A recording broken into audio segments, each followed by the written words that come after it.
नमस्कार। कश्मीर से लेकर कन्याकुमारी, भारत माता एक हमारी, आपने भी सुना होगा और गाया भी होगा। लेकिन राष्ट्रीय एकता को लेकर सबसे बड़ी परीक्षा तब होती है जब मुल्क पर खतरा आ जाता है। आज कोरोना के कारण भारत में हालत बेहद खराब है। यदि स्थिति यूं ही रही तो अर्थशास्त्रियों का कहना है कि भयंकर गरीबी का सामना करना पड़ सकता है।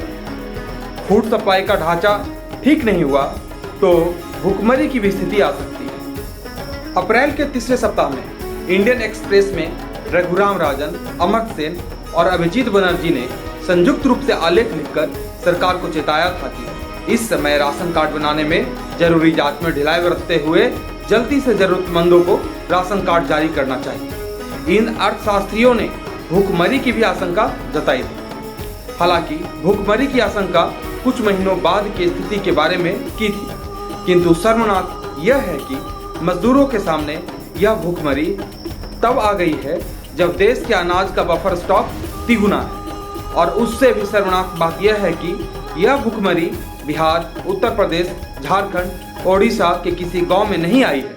यह भूखमरी भारत के धनाढ़ के शहरों मुंबई, दिल्ली, गुड़गांव में आई है। पूछना चाहता हूँ मैं उस हुकूमत के बादशाहों से, पैदल चलती हजारों लाखों माओं की छाती में उसके बच्चे के पीने भर दूध नहीं उतरता है, आपको नींद कैसे आती है? इस संकट के समय में कई नेताओं के अप्रोच सराहनीय है तो कई नेताओं ने मुल्क को निराश किया है। दुनिया की दूसरी बड़ी आबादी वाला देश, दुनिया के सबसे पुरातन सभ्यता वाला देश भारत नेशन बिल्डिंग के काम में लगे अपने मजदूरों पर निर्मम तो है, साथ ही कई राज्यों के नेताओं के व्यवहार बड़े ही निराशाजनक रहे हैं।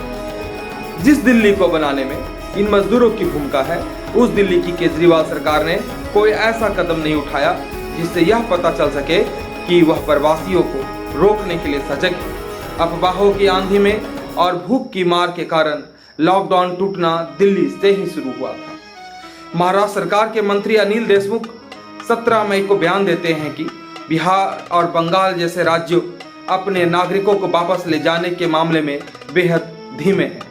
अनिल देशमुख फरमाते हैं कि बिहार के लिए रोजाना 25 ट्रेन की अनुमति होनी चाहिए, लेकिन बिहार सरकार 2-3 ट्रेनों की ही अनुमति दे रही है। बंगाल के बारे में भी उनका राय कुछ ऐसा ही है। हालांकि बिहार सरकार ने अब प्रतिदिन 50 ट्रेनों की अनुमति दे दी है। अनिल देशमुख तो महाराष्ट्र के मंत्री हैं। उनके तर्क में उनके राज्य को उसकी चिंता स्वाभाविक है, लेकिन यहाँ तो केंद्र सरकार के मंत्री पीयूष गोयल भी घटिया राजनीति पर उतर आए। पीयूष गोयल फरमाते हैं कि बड़े ही दुख की बात है, कई राज्यों की सरकारें अपने नागरिकों को वापस लेने में आसक्ति दिखा रहे हैं। अब इन दोनों नेताओं के बयान कितने शर्मनाक है, क्योंकि शर्मनाक है इसे समझने की जरूरत है। भारत के संविधान में कोऑपरेटिव फेडरलिज्म की अवधारणा भी है।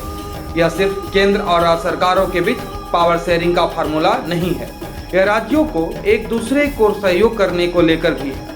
तभी कोऑपरेटिव फेडरलिज्म के बारे में प्रख्यात कानूनविद जस्टिस नानी पालकीवाला ने कभी कहा था, who dies if India lives and who lives if India dies.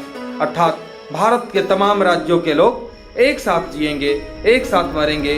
हालांकि मुल्क के लोगों की भावना भी ऐसी ही है, लेकिन के मुल्क को चलाने वाले कुछ नेताओं की घटिया सोच को भी उजागर कर दिया है। दरअसल इस कोरोना संकट के दौरान देश में एक राष्ट्रीय नेता के होने की कमी भी दिखाई दी। बीजेपी के दोबारा सरकार बनने उत्तर से लेकर दक्षिण तक, पूरब से लेकर पश्चिम तक बीजेपी की पताका फहराने के बाद एक बार तो ऐसा लगा था कि नरेंद्र मोदी इस देश के अखिल भारतीय नेता बनकर इस कमी को भर रहे हैं, लेकिन इस कोरोना ने उनकी इस छवि को तार तार कर दिया। हिंदुत्व की राजनीति के उत्तराधिकारी बताए जा रहे योगी आदित्यनाथ ने ही सबसे पहले प्रधानमंत्री के लॉकडाउन की आदेशों की धज्जियां उड़ाते हुए छात्रों को कोटा से उत्तर प्रदेश लाने के लिए बसें रवाना कर दिया। गुजरात, महाराष्ट्र, राजस्थान, हरियाणा, गोवा, कर्नाटक समेत तमाम राज्यों में लगभग 14 करोड़ प्रवासी हैं, जिनमें मजदूरों की भी बड़ी आबादी है। इन राज्यों में किसी ने भी मजदूरों की राशन पानी सुनिश्चित करने के पुख्ता इंतजाम नहीं किए। मजबूर मजदूर पैदल चलकर अपने अपने गांव लौटने को मजबूर है। लेकिन इस पर केंद्र सरकार लाठियां बरसाने के अलावा कुछ भी नहीं कर सकी। न केंद्र का कोई हस्तक्षेप, न कोई खोज खबर, बस सबको जल्दी है कि कैसे भी ये मजबूर अपने राज्यों में लौट जाए और इनका ठिकरा वहाँ के गरीब राज्यों के ऊपर फोड़ा जा सके। जब बिहार, बंगाल जैसे राज्यों को देखे तो यह भी सही है कि इन राज्यों में अपेक्षाकृत स्वास्थ्य इंफ्रास्ट्रक्चर कमजोर है। यही कारण है कि शायद ये सरकारें धीरे धीरे ही प्रवासी मजदूरों की वापसी पर आगे बढ़ रही है। चूँकि बाहर से आए मजदूरों की स्क्रीनिंग से लेकर क्वारंटाइन करना, इन्फेक्टेड लोगों के से संक्रमण का प्रसार दूसरे लोगों में नहीं हो, यह सुनिश्चित करना आसान नहीं है। किंतु अरविंद केजरीवाल, पीयूष गोयल और अनिल देशमुख जैसे नेताओं के रवैयों को देखकर एक बार ऐसा एहसास हो जाता है कि कोरोना संकट ने कश्मीर से कन्याकुमारी, भारत माता एक हमारी के नारे शायद गरीब मजदूरों के लिए बेईमान साबित हो रहे हैं। यदि ऐसा नहीं होता तो बिहार और उत्तर प्रदेश के मजदूरों को अन्य राज्यों की जमीन पर उचित मदद क्यों नहीं मिलती? यदि महाराष्ट्र की जमीन पर इस संकट काल में मजदूरों को भारत माता का प्यार मिलता तो वो हजारों किलोमीटर पैदल क्यों चलते? आज इतना ही। हमसे जुड़े रहने के लिए हमारे चैनल को सब्सक्राइब जरूर कर लें। धन्यवाद।